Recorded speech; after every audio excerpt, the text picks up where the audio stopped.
Bienvenidos a la segunda sesión de las jornadas sociales. Hoy, continuando con el tema que nos proponen estas jornadas, que es el desarrollo de las competencias sociales y ciudadanas, tenemos a dos profesores de la Universidad de Antioquia en Medellín, Colombia. Son María Eugenia Villa y Carlos Arturo Sandoval. María Eugenia es historiadora, magíster en historia, con una maestría en historia, y digamos que es una de las personas que desde la Universidad de Antioquia, en compañía de Carlos, han venido trabajando y apostando fuerte por el desarrollo de una didáctica de las ciencias sociales en Colombia.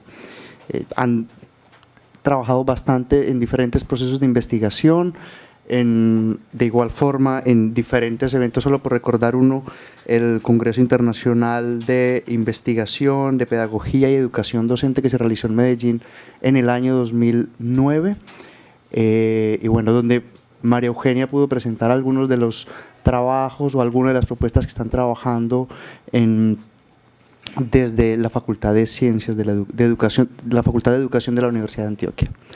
Carlos Arturo Sandoval es el decano de la Facultad de Educación de la Universidad de Antioquia en Medellín, es doctor en educación, es psicólogo y también es una de las personas más interesadas y que más ha trabajado en los últimos años. Y cuando digo en los últimos años, yo diría que yo como colombiano lo he leído desde mi formación como profesor. Estamos hablando ya de unos 20, 30 años perfectamente, primero en temas de investigación cualitativa, investigación social, pero digamos que en los últimos años muy preocupado por el tema de configurar espacios y escenarios de formación, de investigación y de divulgación alrededor de lo que es la enseñanza de las ciencias sociales en Colombia. Muy preocupado y muy interesado por algo que nos interesa bastante en el país, que nos interesa en Colombia, que es la configuración y la construcción de ciudadanías. La ciudadanía entendida como una alternativa o como la alternativa para dar salida a los diferentes conflictos que vive la sociedad colombiana. Bueno, como los protagonistas son ellos, no les quiero restar más del tiempo que disponen y los dejo en compañía de María Eugenia y Carlos Arturo. Muy buenos días a todos y a todas.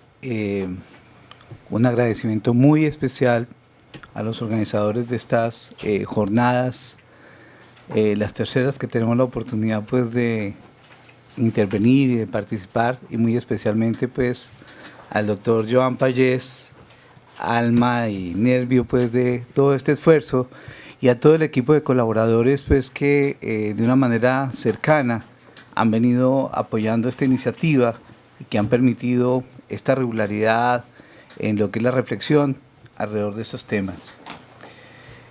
Hoy, en compañía de María Eugenia, vamos a compartir algunos de los elementos de la experiencia que hemos tenido en Colombia a propósito de este tema de las competencias ciudadanas.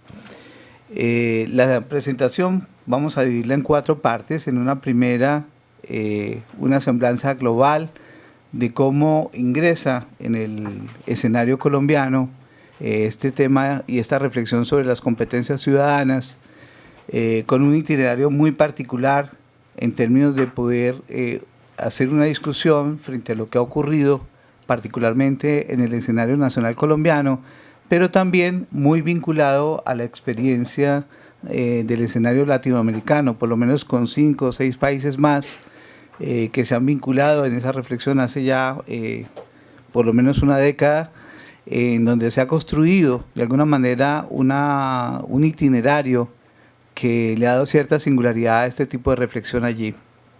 En segundo lugar, poder mostrar en qué se ha materializado, cuáles son los esfuerzos o algunos de los esfuerzos que se han podido identificar en torno a poder promover esas competencias ciudadanas, fundamentalmente a partir de un conjunto de programas, de iniciativas, muchas de ellas, como lo vamos a ver, ubicadas más en el terreno de la educación no formal, aun cuando articuladas a la educación formal.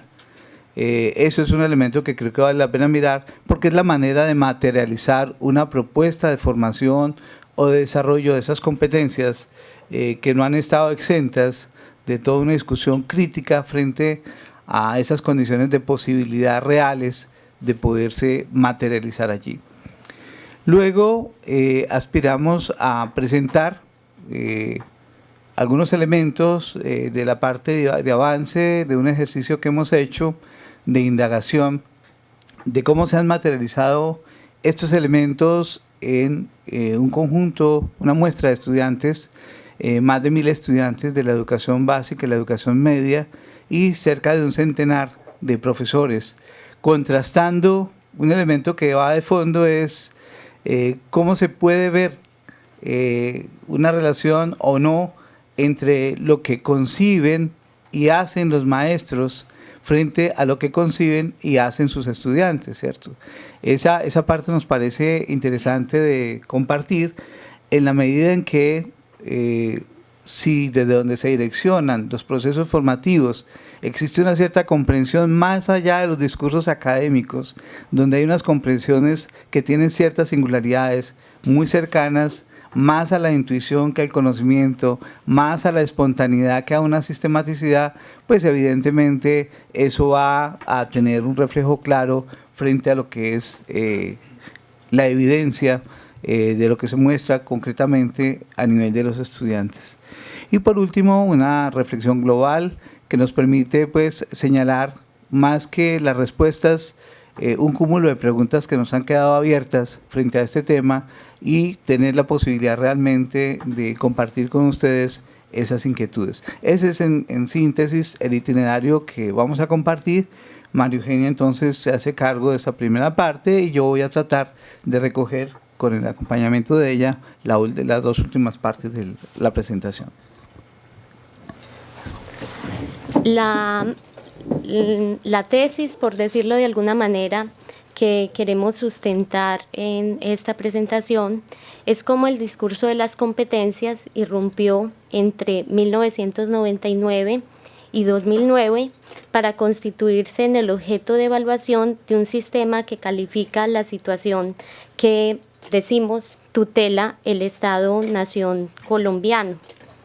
Esto sucedió entre la década del 80 y de los años 90, cuando después de que tuvimos la oportunidad de presenciar como país la Asamblea Nacional Constituyente y derivada de ella la Ley General de Educación, se materializaron unas búsquedas que venía adelantando desde, inclusive antes, desde la década de los años 70, el movimiento pedagógico. El movimiento pedagógico fue un movimiento o una expresión casi que nacional de docentes, de maestras y de maestros que, acompañados por las reflexiones que hacían en la academia, particularmente tuvo un aporte muy importante en nuestra universidad con la profesora Olga Lucía Zuluaga y el profesor Alberto Echeverry, pero también profesores de otras universidades como la Universidad del Valle y pedagógicas. Este movimiento logró constituirse en un movimiento político de docentes que intentaba demarcar las finalidades que debería cumplir o que podría buscar la educación escolarizada en Colombia. Algunos de los planteamientos básicos de este movimiento político de docentes, que se denominó movimiento pedagógico, fueron las de construir una escuela libre y pública. También a nivel de la docencia pensaban que era muy importante, pues más allá de las reivindicaciones salariales normales en todo movimiento de trabajadores y trabajadoras, pero este era un movimiento cultural y desde el campo de la educación buscaban que las docentes y los docentes fuesen respetados en su autonomía ética e intelectual y que a su vez pudiesen trabajar en condiciones de dignidad. Un tercer aspecto importante e interesante donde tuvo gran juego la Academia Colombiana, la Universidad del Valle, la Universidad de Antioquia, la Universidad Pedagógica Nacional, la Universidad Nacional, fue posicionar la pedagogía como el saber propio de los y las docentes y a la vez, más que declarar la disciplina en el sentido de disciplinarización del conocimiento que tal vez nos ha enseñado Bernstein, fue pensarla como un campo, en el sentido, podría ser de Bourdieu, un campo de construcción de conocimiento sobre la educación orientado a la práctica que conduzca a la formación humana a través de la enseñanza. Y finalmente, y la parte y la reivindicación más relevante del movimiento pedagógico fue dotar de sentido político las prácticas docentes. Esto es que si asumimos que las prácticas docentes que se desarrollan en el campo de la cultura pueden tener una eficacia política. Con la Constitución Política y con la Ley General de Educación que se expide en 1994, a la luz de esta nueva Constitución Política, Colombia, habría que aclarar que Colombia tuvo una constitución que la rigió desde 1886 hasta 1991, que marcaba que el Estado se organizase de manera centralista, que fuese confesional y que a su vez tuviese un presidencialismo extremo. Esta constitución fue cambiada en 1991 y a la luz de esta constitución pues se expidieron muchas nuevas leyes. Una de ellas en el campo de la educación es la Ley General de Educación, la que nos rige en este momento a la luz de esta nueva Constitución. Con la Constitución del 91, con relación al movimiento pedagógico, se vivieron dos movimientos o dos directrices más bien que en principio podrían denominarse como contradictorias. En principio brindaban mucha autonomía a las instituciones educativas a través de la formulación de los proyectos educativos institucionales. Esta era una de las reivindicaciones del movimiento pedagógico, pero a su vez prescribe que el Ministerio de Educación Nacional debía diseñar los lineamientos generales para la formación y realización del currículo y a su vez los estándares o indicadores de logro de la educación. Estos, por ejemplo, son los lineamientos generales en ciencias sociales y estos son los estándares para la educación básica. O sea, los dos documentos en los que finalmente termina este movimiento. La pregunta entonces sería, ¿cómo se sucedió la pérdida de autonomía de las instituciones educativas y a su vez lo que queremos sustentar, el desdibujamiento de la relación entre política y cultura que buscó desarrollar el movimiento pedagógico a través de lo que podríamos denominar docencia intelectual? Como se anunciaba al principio, entre 1999 y 2009, el IDFES es la institución que en Colombia regulaba o primero estaba encargada o tenía como misión fomentar la educación, en especial la educación superior. Ahora, en 2009, por eso esos dos pivotes, 2009, el IDFES se transforma en una institución que desarrolla los procesos de evaluación a varios niveles: evaluación de estudiantes, evaluación de docentes. Los docentes tienen un nuevo estatuto docente, con el anterior tenían muchas prerrogativas salariales y también que les podían brindar más dignidad y mejores condiciones de trabajo. Ahora tienen un estatuto más restrictivo, el 1278, que según el movimiento de docentes agrupado en FECODE, ellos argumentan que los desprofesionaliza, que los serviliza y que los hacen más que docentes, los tienden a volver tutores de procesos de aprendizaje y no lo que reivindicaba el movimiento pedagógico, intelectuales con la tarea de formar a través de la enseñanza. Según Humberto Quiseno, este movimiento ha sido un movimiento en el que los y las docentes se encargan de hacer aprender, pasan a la tarea de tutores y pierden esa condición de formadores que, como decía antes, había reivindicado el movimiento pedagógico desde los años 70 y desde los años 80.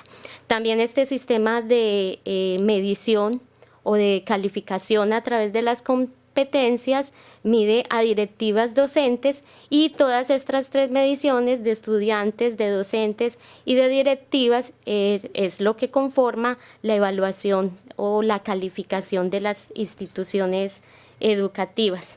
Esto, como lo anuncié antes, lo hace el ICFES, que pasó de ser un instituto para fomentar la educación a un instituto para evaluar la educación, que se encarga de hacer las pruebas nacionales. Estas pruebas se denominan pruebas saber, se denominan al finalizar cada uno de los ciclos que tiene nuestra educación, que terminan en el grado 5, en el grado 9, en el grado 11. También los y las jóvenes que quieran pueden hacer unas pruebas que se denominan presaber. Estas tienen un costo de 39.000 pesos, y las Saber Pro, que son las pruebas que se le hacen a quienes han terminado su ciclo profesional.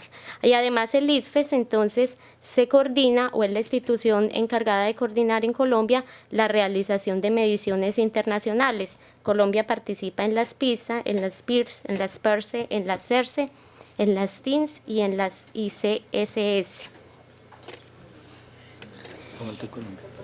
Ajá, sí. Bueno, el discurso del MEN y del ICFES referido a este cambio de referente para calificar la educación se hace o más bien se define. El discurso define que la competencia es un saber hacer en un contexto. Analizando los documentos que sirvieron de sustento a esta definición de competencia para el ICFES, saber hacer en un contexto, encontramos que se basan en los trabajos de Raven, y en específico en uno que él publica en 1984. John Raven es un escocés que desarrolla desde los años 70 en Irlanda y en otros estados-naciones anglosajones estudios sobre el desarrollo económico, en los que toma fuerte importancia los análisis de los procesos educativos escolarizados. Decía entonces que el concepto de competencia que se ha definido oficialmente para la educación colombiana es la de saber hacer en un contexto. Se ha tomado de Raven, y para Raven una competencia, o lo que él llama naturaleza de las competencias, se refieren a comportamientos efectivos. Pero ¿de qué depende la efectividad de los comportamientos? Depende del valor que se le asigne a los objetivos que guían el desarrollo de ese comportamiento. De esta manera, el modelo o el objeto de evaluación en Colombia, de estudiantes, de docentes, de directivas docentes y también de instituciones educativas, se ha pasado de evaluar conocimientos y actitudes. En principio se evaluaban conocimientos en biología, física, química, ciencias sociales, español y literatura y matemáticas, y actitudes verbales y matemáticas, es decir, se evaluaban o el objeto de evaluación eran los conocimientos, las disposiciones y las capacidades, y se han pasado a evaluar conocimientos, actividades, acciones y ejecuciones de acuerdo con la definición de competencias, que es saber hacer en un contexto. El ICFES ha definido entonces que esas competencias han de ser en el campo de la interpretación, la argumentación y la proposición. En la nueva agrupación del currículo en Colombia, en matemáticas, en lenguaje, se evalúa castellano, y la segunda lengua generalmente es el inglés, o más bien se han publicado los estándares de competencias en inglés. En ciencias se han agrupado en naturales y sociales, y las competencias ciudadanas. La crítica que se le ha hecho a este modelo de competencias, o más bien de evaluación de las competencias, es que la evaluación sigue calificando la información aprendida a través de una prueba objetiva, no se hace de otra manera, que se expresa en un resultado cuantitativo. Por tanto, esta forma de evaluación de las competencias no pasa por la observación y el análisis de las actuaciones en contextos específicos según la definición de competencias, sino que califica lo que cada individualidad dice que sabe hacer. Otra de las críticas fuertes a este concepto de competencias es que ascribe el concepto de competencia a la tradición racionalista. El profesor Gómez, de la Universidad Distrital, argumenta que el concepto de competencias viene de una tradición dialéctica, donde se toma en cuenta la contextualización, la indeterminación, la dinámica, lo dinámico y lo interpersonal, que es el concepto de competencias. Lo mismo lo entendemos desde la lingüística, pero se ha llevado a un nivel de abstracción, de formalización, de estatismo, de impersonalización, que le ha quitado lo que podríamos llamar la naturaleza a la competencia. La medición entonces de competencias coincide, esta es una crítica que ha hecho el movimiento de docentes, particularmente FECODE, que es el sindicato que agrupa a las y las docentes en Colombia. Ellos han hecho la crítica de que esta medición de competencias coincide en Colombia con mediciones de competitividad defendidas por los estados, naciones y empresas capitalistas que seguían por la ideología política neoliberal, que pregona la libertad, pues tal y como lo ha explicado Stiglitz o como lo ha mostrado Joseph Stiglitz, que pregona la libertad de movimiento de capitales y de mano de obra, pero no de conocimientos y de saberes, y no tanto de productos y de servicios. Otra de las críticas está asociada a lo que yo había anunciado anteriormente, la calificación, es decir, cuando se tratan de medir las competencias, no se califica lo que alguien puede hacer en un contexto, es decir, no se califica mediante métodos como la observación, sino mediante una prueba objetiva que nos dice qué es lo que dice quién va a ser calificado, que sabe hacer.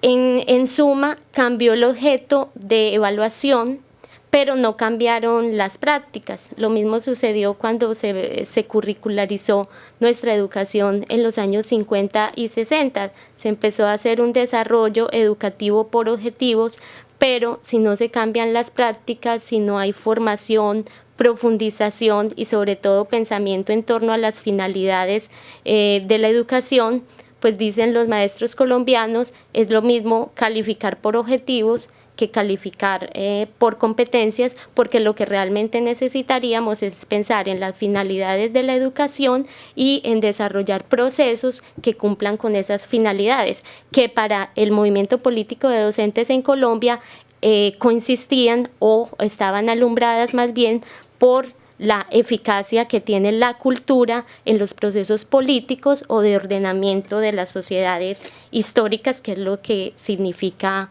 la política. Ahora en esta parte entonces pasaremos a presentar las competencias que se definieron, o más bien ejemplos de competencias que se definieron en ciencias sociales y en el campo de la educación para la ciudadanía.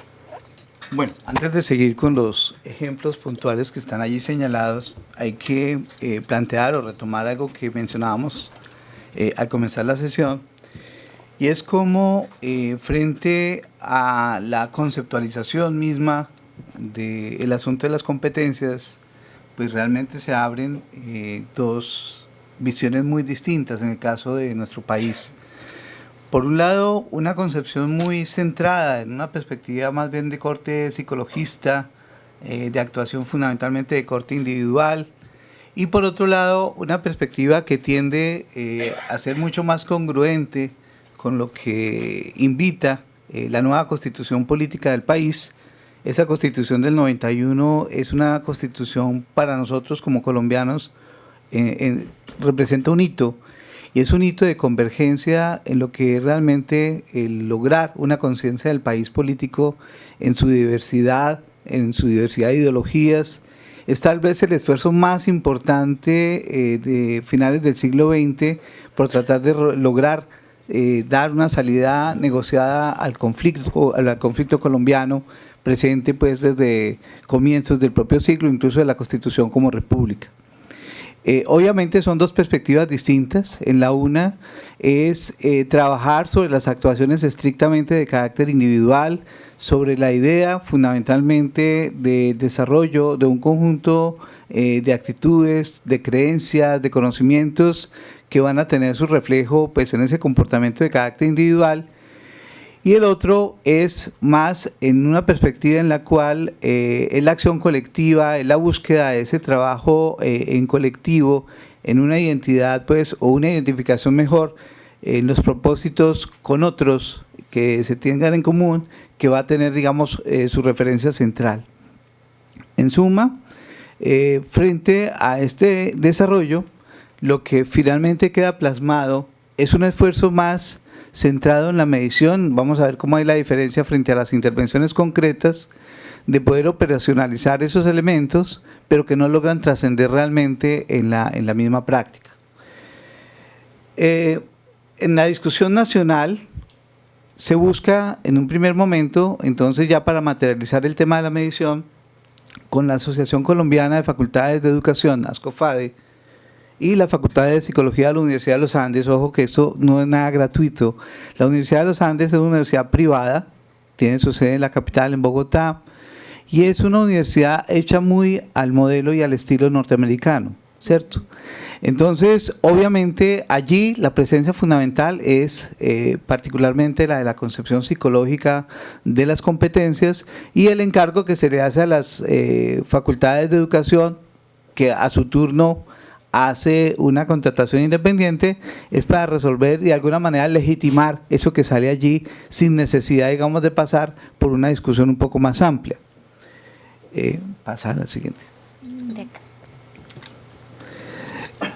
De esa manera, entonces, se hacen dos tipos de ejercicios. Uno, para establecer los estándares de competencias en el caso de la enseñanza de las ciencias sociales, y por otro lado, un ejercicio independiente y autónomo para lo que son los estándares que tienen que ver con la formación ciudadana.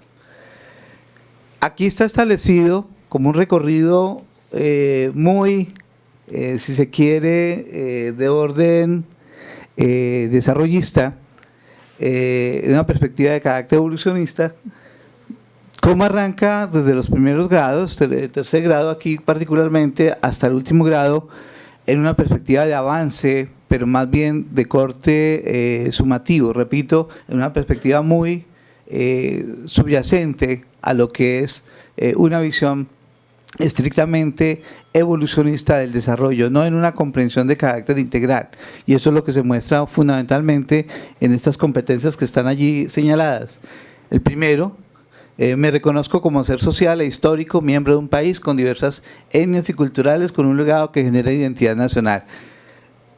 Esos tres elementos, nomás en la misma comprensión, aquí hubo hace 3 jornadas justamente, toda la discusión frente al tema de la identidad. No es un tema sencillo, y menos en un país como el nuestro, que es un país pluricultural, absolutamente diverso. Eso resulta lo que llamamos nosotros allí en un canto a la bandera, porque realmente poder acceder a la comprensión de esa diversidad sin pasar realmente por la experiencia de contacto de esas otras maneras de ver la realidad, de construir los modos de relación, etcétera, pues simplemente es un enunciado puramente de carácter formal. En el siguiente, reconozco que tanto los individuos como las organizaciones sociales se transforman en el tiempo construyendo en un legado y dejan huellas que permanecen en las sociedades actuales. Pues es otra declaración de principio y otro canto a la bandera.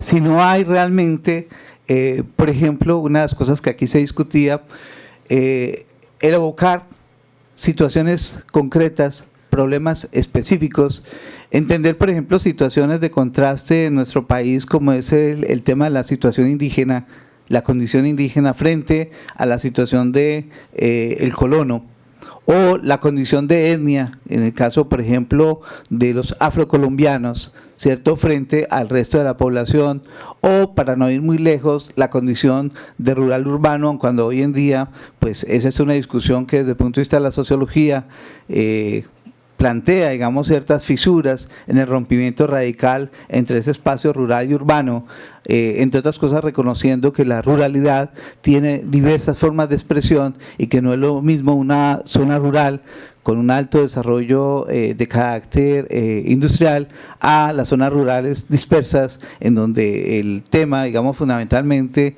de la producción se maneja todavía de manera muy artesanal, ¿cierto? Entonces no se pueden hacer equivalencias de una manera directa. Pasemos a la siguiente, Mario. Bien, en cuanto a las competencias ciudadanas, pues ustedes van a ver, hay un rompimiento radical, porque uno dice, bueno, y entonces ¿cómo empatan unas cosas con otras?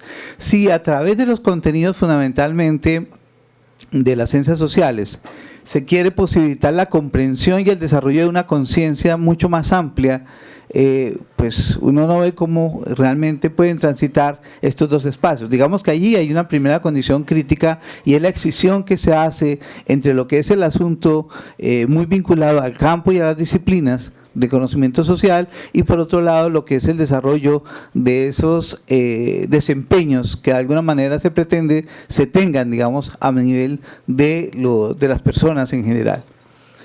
Se plantean entonces tres grandes grupos de estándares, los que tienen que ver con convivencia y paz, más como propósitos, más como finalidades de un colectivo, pero que no representan única y exclusivamente las posibilidades de un desarrollo de carácter particular.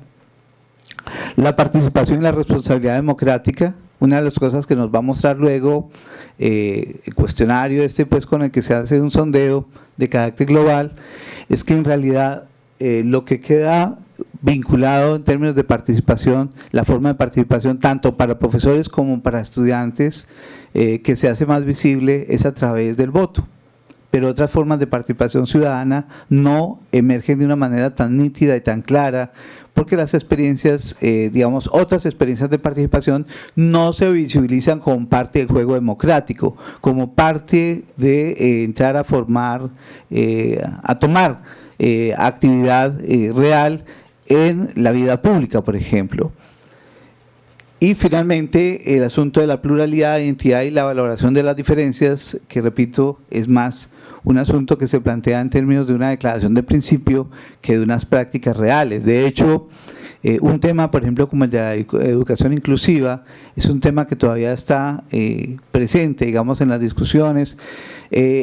Digamos que las salidas que se han dado frente al tema de la educación inclusiva han sido más bien para racionalizar económicamente el aparato educativo y reducir los costos de lo que implicaría, por ejemplo, la educación especial o la atención a las necesidades educativas especiales, más que realmente un espacio en donde se trata de democratizar el acceso a ese primer espacio público que representa la escuela. Por otro lado, se plantean 5 tipos de competencias gruesas, ¿cierto?, que tienen que ver, pues se pone en el plano de competencia los conocimientos, las competencias comunicativas, las cognitivas, las emocionales, las integradoras. Bien, con ese panorama vemos que se articula o se trata de articular o se entra, digamos, a hacer un desarrollo en lo que es el proyecto subregional, en donde entran otros países, el caso de Chile, el caso de República Dominicana, junto con Colombia, México, en donde ya el marco englobador tiene que ver con conocimientos, actitudes y creencias y por otro lado competencias, pero las competencias entonces se desarrollan en 4 dominios: el de la creencia en valores, el de las actitudes propiamente, el de las intenciones de conducta y las conductas propiamente dichas. Y en el esquema de valores, que es un tema pues justamente de discusión frente a si eso entra o no entra dentro de las competencias de orden ciudadano, se destacan 5 valores fundamentales que se supone identifican el proyecto democrático como proyecto de vida y como proyecto político: la equidad, la igualdad, la justicia social, el respeto y la diversidad.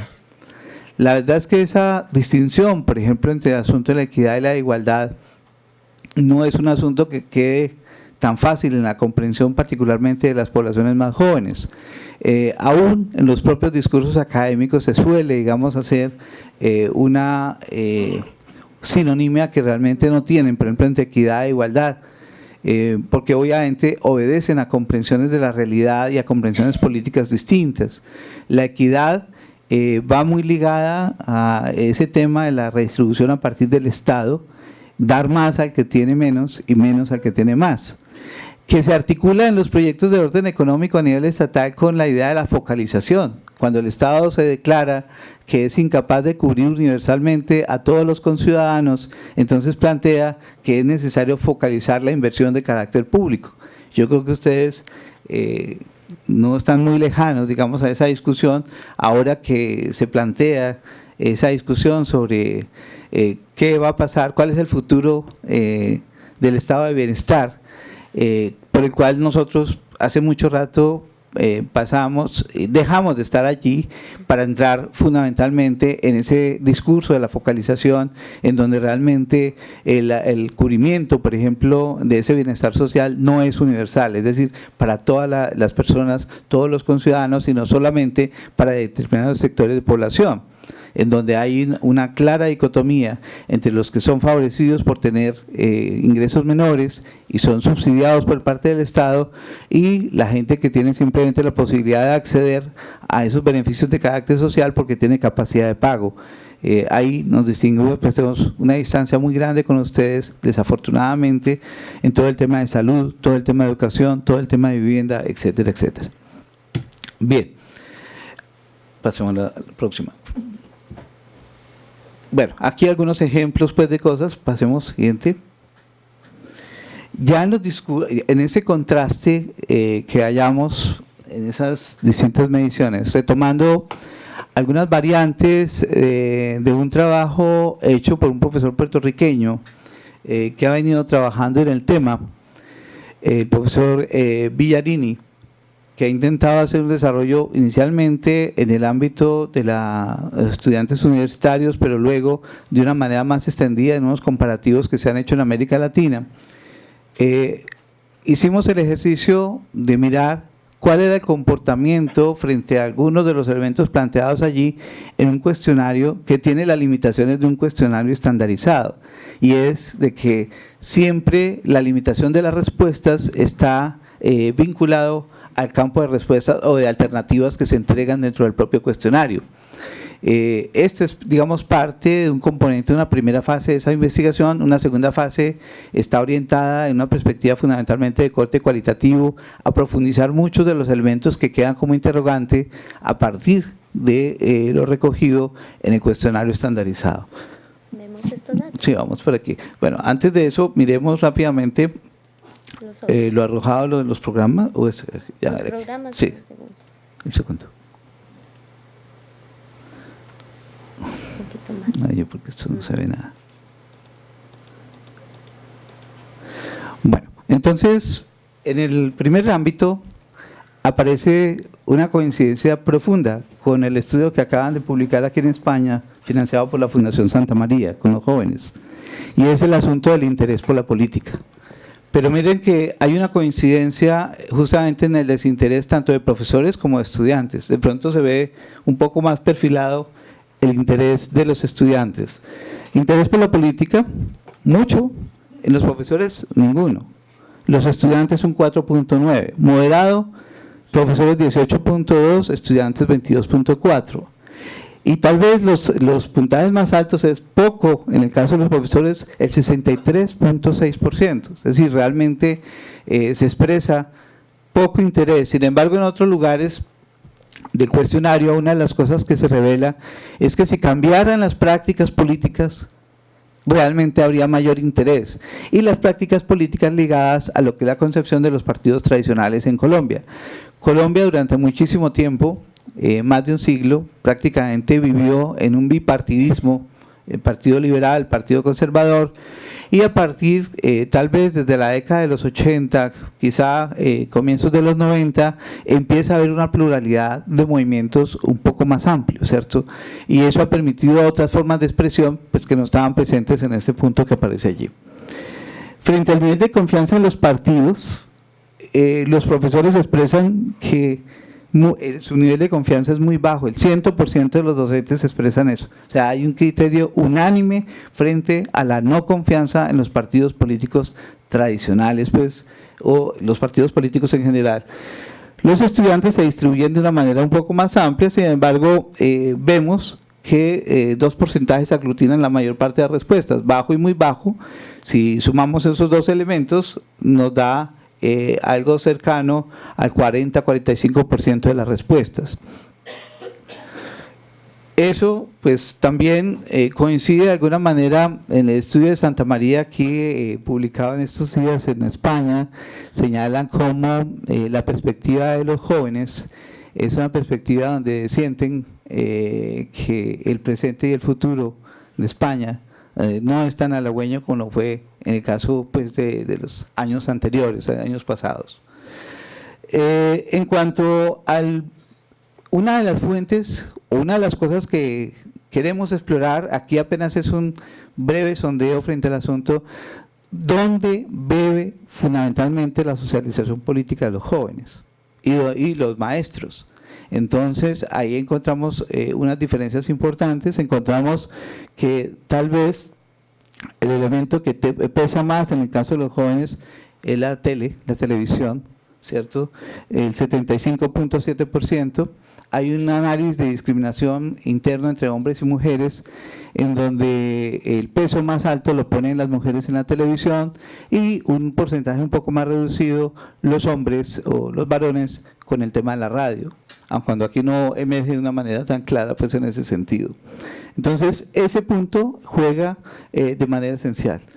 Otros elementos, otras fuentes que no se especifican, en el caso de los profesores equivale a 81.2%, y hay una cosa importante y es cómo dentro de la población adulta los espacios de conversación entre amigos, entre pares, constituye una fuente esencial en términos de la información y de la comprensión y el desarrollo justamente de esos elementos de comprensión de la realidad social. Entonces, en cuanto a la característica más importante de la democracia, pues obviamente con las limitaciones propias de un cuestionario cerrado, se señala por parte de los adultos, los profesores, la libertad de expresión y asociación con un 63.6%. En el caso pues de los jóvenes, el peso más alto está en el tema del voto y la elección de representantes. Siguiente. Buen gobierno. Hay otra pregunta que va sobre todo apuntándole a lo que es el juicio frente a la realidad social. ¿Qué es lo que se contempla en un buen gobierno? Se daban varias opciones. Hay una coincidencia ahí sí, en respetar, es el que respeta y hace respetar los derechos. Ese es un punto fundamental. Hay que tener en cuenta pues que el contexto a propósito de las realidades singulares allí, y es cómo en el caso de Colombia se pasa de una fase crítica a la fase Uribe, justamente 2 periodos en los que surgen muchos cuestionamientos a cómo el Estado realmente no respeta los derechos pues, de los ciudadanos, y pasa a ser un elemento como muy central frente a esa comprensión, con una diferencia grande pues, entre los adultos, los profes y los estudiantes. ¿Qué significa ser ciudadano?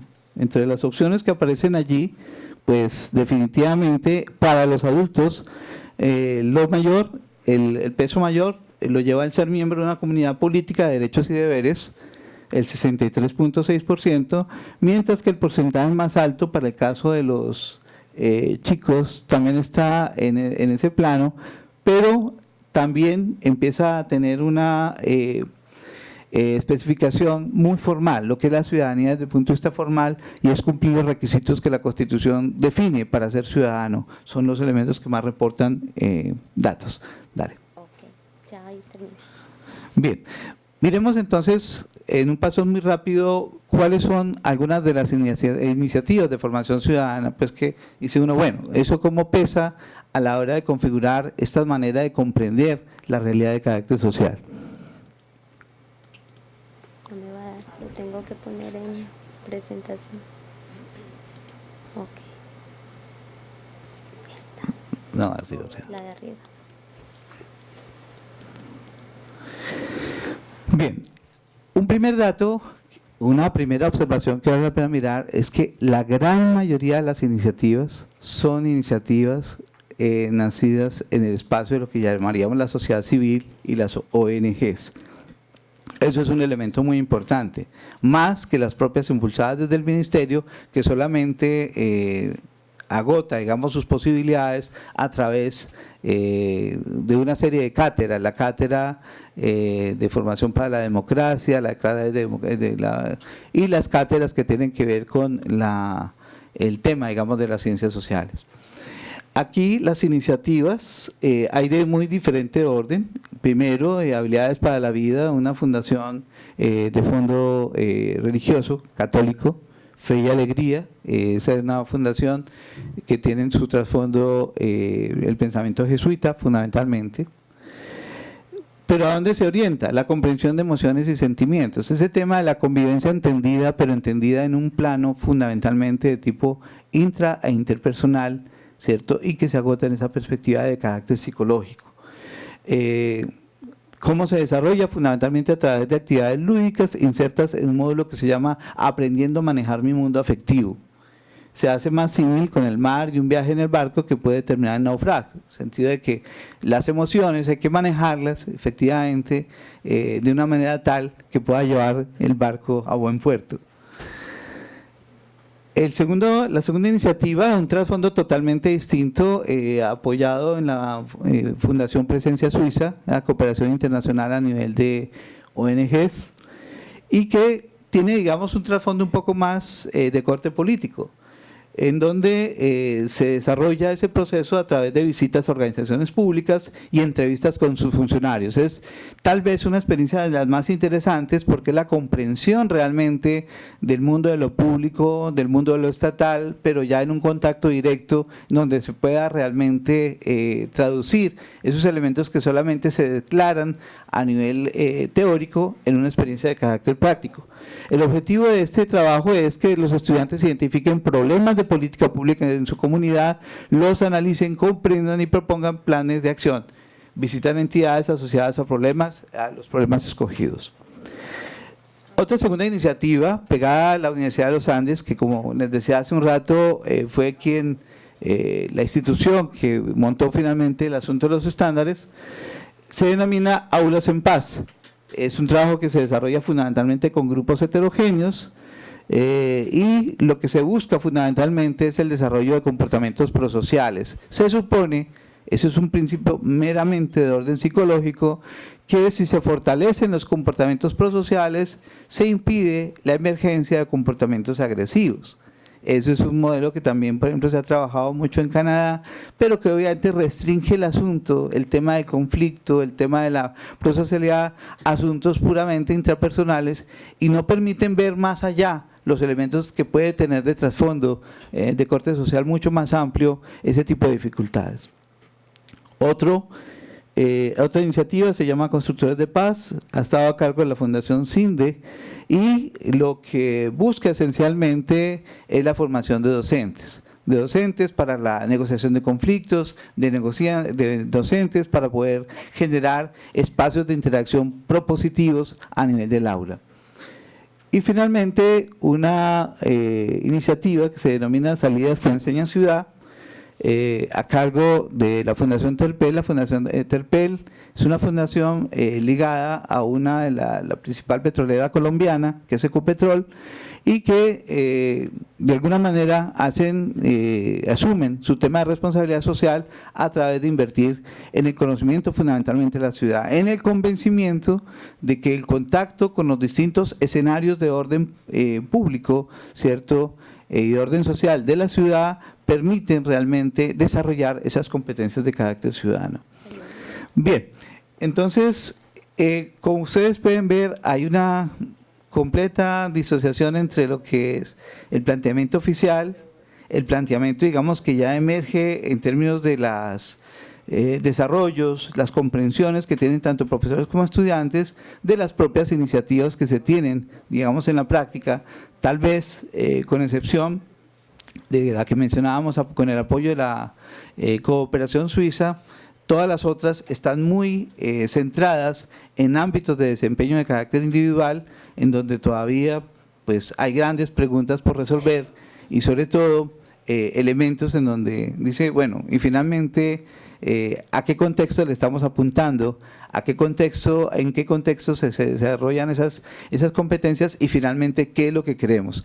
Aquí queda, digamos, como reflexión final, la idea de que la competencia o las competencias son un asunto que no solamente se agotan en el plano individual, sino también en el plano de lo que llamaríamos los sujetos colectivos. Los colectivos como elementos esenciales y como el espacio esencial de actuación en lo público de los seres humanos, en donde ese tipo de colaboración ya no es solamente en cómo resolver los conflictos de una manera aislada, sino básicamente también cómo se trabaja en torno a elementos de interés común para poder resolver justamente problemas que son comunes. Bueno, hasta ahí pues la reflexión y ya les escuchamos. Muchas gracias. Yo quisiera mencionar dos cosas. La primera de ellas es, Colombia ha sido uno de los países que ha asumido con mayor, tú me puedes confirmar, pero creo que en esto nos podemos identificar, ha asumido con mayor ortodoxia la evaluación de las competencias. Creo que en las primeras diapositivas nos presentaban toda la lista de evaluaciones internacionales en las cuales ha participado el país. Y creo que si llega una adicional será asumida. Lo segundo es hablar también de resaltar, y quiero hacer el énfasis en algo que mencionó María Eugenia al comienzo y tenía que ver con el movimiento pedagógico nacional, y era guardando las distancias y las proporciones a los movimientos de renovación pedagógica que hubieron en Cataluña, y cómo un grupo de maestros de diferentes niveles, de profesores y maestros e investigadores de universidad, bachillerato, secundaria, primaria, trataron de construir y construyeron un horizonte para la educación colombiana. Bueno, María Eugenia y Carlos nos han mostrado también cómo otras lógicas políticas y otras lógicas del mercado aparecieron y truncaron o han limitado el desarrollo de esta idea.